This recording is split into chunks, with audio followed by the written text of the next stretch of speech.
สวัสดีผู้ชมกลับมาพูดคุยกันเช่นเคยในวันที่4 กุมภาพันธ์ปี 2026ในพีนี้จะมาพูดคุยกันเกี่ยวกับเรื่องของการท่องเที่ยวที่ภาคอีสานของประเทศไทยนับเฉพาะเพียงแต่ภาคอีสานแล้วก็ย้ำว่านับเฉพาะแต่นักท่องเที่ยวจากต่างชาติมุสลิมที่ว่าเดินทางเข้ามาเที่ยวภาคอีสานซึ่งก็เป็นตัวเลขที่น่าสนใจแล้วก็บอกเลยว่าบ่แพ้สัตว์ได้ในอาเซียนเนาะก็คือแทบจะซูซี่ถึงว่าภาคอีสานนี่เขาต้องบ่ต่ำตกเนาะว่าจะเป็นภาคที่บ่แม่นเมืองแห่งการท่องเที่ยวของประเทศไทยเนาะก็คือบ่ได้เป็นเมืองหลักแต่ว่านั่นแหละก็มีเอกลักษณ์แล้วก็โดดเด่นแล้วก็นักท่องเที่ยวต่างชาตินั้นก็เดินทางเข้ามาท่องเที่ยวจำนวนบ่น้อยทั้งหมดส่วนถ้าจะไปพูดคุยกันใน EP นี้มันก็ต้องขออนุญาตพาประกอบจากซองสิวไปในท่านผู้ชมเนาะก็เป็นนำมาประกอบเป็นวิดีโอในการพูดคุยครั้งนี้ท่านผู้ชมมาลงประเด็นนึงเลยก็คือเรื่องของภาพรวมในเสื่อของตัวเลขท่านผู้ชมหรือว่า key number นักท่องเที่ยวต่างชาติย้ำว่าต่างชาติเนาะที่ว่าเดินทางมาท่องเที่ยวที่ภาคอีสานท่านผู้ชมอยู่ที่ประมาณ 4,350,000 คนต่อปีเนาะ 4,350,000 คนต่อปีซึ่งถ้าว่าเราฟังเพิ่นๆโอ้4 ล้านกว่าคนนี่อาจจะบ่ได้ล่วงลายอย่างมันบ่แต่จะลืมว่านี่เฉพาะแต่ต่างชาติท่านผู้ชมนั่นแหละ4 ล้านกว่าคนเฉพาะแต่ต่างชาติเพราะว่าถ้าว่าเทียบกับไทยเนาะแน่นอนว่าไทยนั้นก็คือภาพรวมทางประเทศเนาะ30 กว่าล้าน40 ล้านคนอันนั้นคือติดภาพรวมที่มันสูงมาซ่านที่เป็นเบิดทั่วโลกไปแล้วแต่ว่าแยกมาเฉพาะแต่ภาคอีสานที่ว่านับเฉพาะแต่ต่างชาติเนาะท่านผู้ชมย้ำว่าเฉพาะแต่ต่างชาติถ้าว่านับรวมก็จะไล่กว่านี้ถ้าว่านับทางสาวไทยน้ำแต่ว่าต่างชาติที่มาเที่ยวอีสานนี่ 4,350,000 กว่าคนนี้บอกเลยว่าบ่น้อยท่านผู้ชมเป็นจำนวนที่ค่อนข้างหลายเทียบกับเช่นว่าเมียนมามันบ่สปลาวซึ่ง 4-5 ล้านต่างชาติเข้ามานี่จะเป็นฟิลิปปินส์บรูไนประมาณท่านผู้ชมที่ว่าบ่เป็นเวียดนามหรือว่ามาเลเซียเนาะซึ่งประเทศที่ว่าเป็นกัมพูชาเมียนมาลาวฟิลิปปินส์ประมาณนี้นะนักท่องเที่ยวต่างชาติเข้ามาต่อปีประมาณ5 ล้าน 6 ล้านท่านผู้ชมแต่วันนี้เฉพาะเพียงแต่ภาคอีสานภาคเดียวก็ 4,300,000 กว่าคนก็ถือว่าบ่น้อยท่านผู้ชมคิดเป็น 9% ของนักท่องเที่ยวต่างชาติทั้งหมดที่ว่าเดินทางเข้ามาเที่ยวประเทศไทยท่านผู้ชมรายได้จากนักท่องเที่ยวต่างชาติที่ว่ามาเที่ยวภาคอีสานซึ่งก็ประมาณ10,000 ล้านบาทต่อปีท่านผู้ชมซึ่งก็ make sense เนาะเอา 10,000 ล้านบาทนี่นะไปหารให้กับนักท่องเที่ยว 4,300,000 กว่าคนก็ตกอยู่ที่ประมาณ2-3,000 เนาะ 2-3,000 กว่าบาทท่านผู้ชมซึ่งก็เป็นตัวเลขที่มัน make sense แล้วก็สมเหตุสมผลรูปเลยก็คือนักท่องเที่ยว 4,300,000 กว่าคนต่อปีย้ำว่าต่างชาติเนาะแล้วก็ทำเม็ดเงิน10,000 ล้านกว่าบาทต่อปีท่านผู้ชมจะบอกถึงเรื่องของจุดเด่นที่ว่าดึงดูดนักท่องเที่ยวต่างชาติที่เข้ามาเที่ยวอีสานเรื่องของวัฒนธรรมและก็วิถีชีวิตอันนี้แน่นอนน่าจะคล้ายๆคือกับสปลาวบ่ท่านผู้ชมที่ว่าในเรื่องของประเพณีเนาะวัฒนธรรมวิถีชีวิตแบบชุมชนดังเดิมท่านผู้ชมซึ่งว่าสปลาวก็ค่อนข้างจะ 100% เนาะที่ว่าจุดเด่นก็คือเรื่องนี้เรื่องของประเพณีที่ว่าสืบทอดกันมาเนาะวัฒนธรรมชุมชนที่ว่าต่างชาติที่ว่าลงไล่เนาะเข้ามาเที่ยวมาสัมผัสกับวิถีชีวิตในการดำไฮไถนาการเฮ็ดไฮส่วนต่างๆมาดำรงชีวิตเนาะท่านผู้ชมซึ่งภาคอีสานก็น่าจะใกล้เคียงคือกับสปลาวประมาณนี้เนาะก็เป็นว่าได้ว่าเป็นประสบการณ์ท้องถิ่นแบบauthentic หรือว่าประสบการณ์เที่ยวท้องถิ่นแบบโดยแท้โดยที่บ่มีการแบบสร้างขึ้นมาถ้าว่าเป็นเมืองใหญ่ๆนี้ก็จะอาจจะมีการสร้างชุมชนหรือว่าสร้างแหล่งท่องเที่ยวที่ว่าแบบประสบการณ์ขึ้นมาแบบจำลองเนาะแต่ว่าถ้าเป็นภาคอีสานนี่ก็คือบ่ต้องแต่งเติมหรือว่าจำลองหยังก็คือมันเป็นแบบนั้นเนาะก็คือเป็นแบบวิถีชีวิตชุมชนดั้งเดิมแบบโดยแท้ของท้องถิ่นของอีสานซึ่งก็เป็นจุดหลักที่ว่าดึงดูดนักท่องเที่ยวเข้ามาเที่ยวที่ภาคอีสานท่านผู้ชมและท่องเที่ยวที่ว่าสำคัญก็มีหลายแหล่งเช่นว่าปราสาทหินพนมรุ้งแล้วก็โบราณสถานที่ว่าเป็นโบราณสถานค้อมบ่ท่านผู้ชมมีวัดวาอารามแล้วก็ธรรมชาติเช่นว่าภูเขาน้ำตกทุ่งนา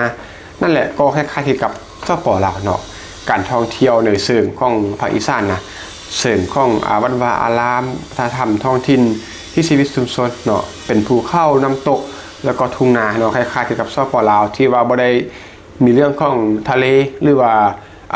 กรมลู่ราสัมสมัยเนาะซึ่งคล้ายๆกันคุณผู้ชมสำหรับอีสานกับสปปลาวในเรื่องของจุดเด่นจุดสำคัญเรื่องของการท่องเที่ยวหรือว่าเป็นแบรนด์เนาะอาหารอีสานก็เป็นจุดดึงดูดท่านผู้ชมเช่นว่าอาหารที่มีรสชาติจัดจ้านเช่นว่าส้มตำลาบน้ำตกนอกจากอะไรท่องเที่ยวที่มันคล้ายคลึงแล้วก็คล้ายๆกันในเรื่องของในเชิงการท่องเที่ยวเนาะคือกับสปปลาวอีสานกับลาวนี่เรื่องของการท่องเที่ยวธรรมชาติต่างๆเรื่องของอาหารก็เช่นเดียวกันอาหารที่ว่าจัดจ้านส้มตำลาบน้ำตกท่านผู้ชมซึ่งก็เป็นหนึ่งในเหตุผลที่นักท่องเที่ยวนั้นสนใจเนาะให้ความสนใจในประสบการณ์ที่ว่าแปลกใหม่ประสบการณ์ที่หลากหลายในการเดินทางเข้ามาเที่ยวที่ภาคอีสานท่านผู้ชมประเด็นต่อมาคือเรื่องของการเดินทางและก็โครงสร้างพื้นฐานการเดินทางระหว่างถนนท่านผู้ชมถนนมิตรภาพที่ว่าเชื่อมกรุงเทพและภาคอีสานซึ่งก็แน่นอนเนาะข้อนี้ก็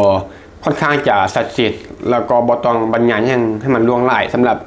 โครงสร้างพื้นฐานการเดินทางการเชื่อมต่อกันในภูมิภาคต่างๆของประเทศไทยซึ่งก็รถสบายอยู่แล้วว่าจะเป็นจากกรุงเทพเชื่อมไปภาคต่างๆรวมถึงภาคอีสานเนาะแล้วเรื่องของระบบทางด่วนมอเตอร์เวย์ต่างๆก็ที่เห็นมาหลาย EP เห็นมาหลายคลิปแม็กก็เห็นมาหลาย EP หลายคลิปละเรื่องของทางด่วนทางมอเตอร์เวย์ทางยกระดับที่มันสุดแสนจะสะดวกสบายสวยงามแล้วก็เดินทางแบบที่ว่าชิวๆเนาะก็คือสบายใจท่านผู้ชมเชื่อมต่อกันแทบจะทุกภูมิภาคฉะนั้นการเดินทางจากกรุงเทพไปอีสานบนถนนนี้ก็สะดวกสบายเนาะให้ห่วงขับรถไปแบบชิวๆเรื่องเดินความเร็วสูงท่านผู้ชมนักท่องเที่ยวนั้นสามารถเดินทางด้วยรถที่ว่าเป็นรถทัวร์เนาะหรือว่ารถท้องถิ่นเนาะก็คืออาจจะเป็นการเช่ารถขับไปเองหรือจะเป็นรถทัวร์ห้องท้องถิ่นท่านผู้ชมหรือว่าจะเป็นการเดินทางผ่านสนามบินภูมิภาคท่านผู้ชมถ้าหากว่าการเดินทางโดยถนนเนาะมันบ่จุกใจก็มีการสนามบินให้บริการท่านผู้ชมเช่นว่าขอนแก่นอุดรบุรีรัมย์สถานีท่านผู้ชมก็รองรับเที่ยวบินภายในประเทศแล้วก็บางเส้นทางระหว่างประเทศท่านผู้ชมนี่แหละก็คือความสบายเนาะถ้าเป็นประเทศอื่นๆเนาะที่ว่าบ่เป็นประเทศที่ว่าพัฒนาหลายปานใดเนาะเช่นว่าในอาเซียนนี้อาจจะเป็นเมืองน้อยๆนี้ก็จะเรียกว่าเป็นจังหวัดหรือเป็นแฝงน้อยๆอาจจะบ่มีสนามบินท่านผู้ชมแต่ว่าอีสานของไทยนี้ก็คือมีหลายจังหวัดเนาะที่ว่ามีสนามบินที่ว่าพร้อมให้บริการนอกจากทางที่ว่าสบายก็มีสนามบินให้บริการท่านผู้ชมมีทางเดินทางบนถนนทางฟ้าเนาะทางสนามบินแล้วก็มีระบบรางท่านผู้ชมที่ว่าให้บริการหลายจังหวัดเนาะเช่นเดียวกันก็คือครบถ้วนถนนก็สบายมอเตอร์เวย์ต่างๆก็แทบจะบ่ต้องบรรยายเนาะสนามบินก็มีให้บริการ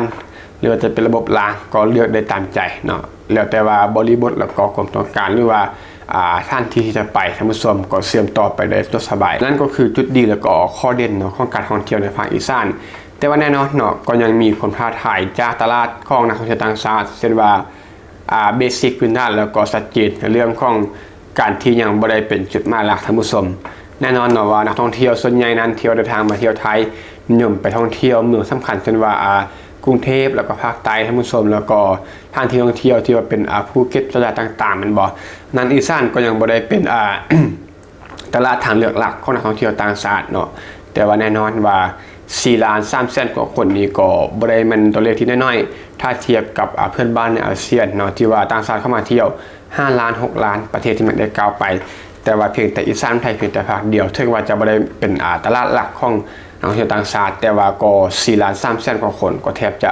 บ่ได้น้อยหน้าท่านผู้ชมฉะนั้นเรามาเห็นเป็นประจำเนาะกับนโยบายของรัฐบาลไทยที่ว่าพยายามที่จะกระจายการท่องเที่ยวเนาะจากเมืองหลักเช่นว่า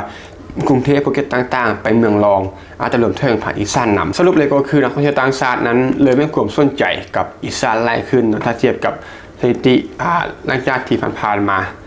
วัดวาอารามอาหารแล้วก็ธรรมชาติประเพณีต่างๆการท่องเที่ยวแบบวิถีชีวิตแบบดังเดิมโดยแท้เนาะซึ่งเป็นจุดหมายหลักเป็นจุดหมายที่ว่าสำคัญ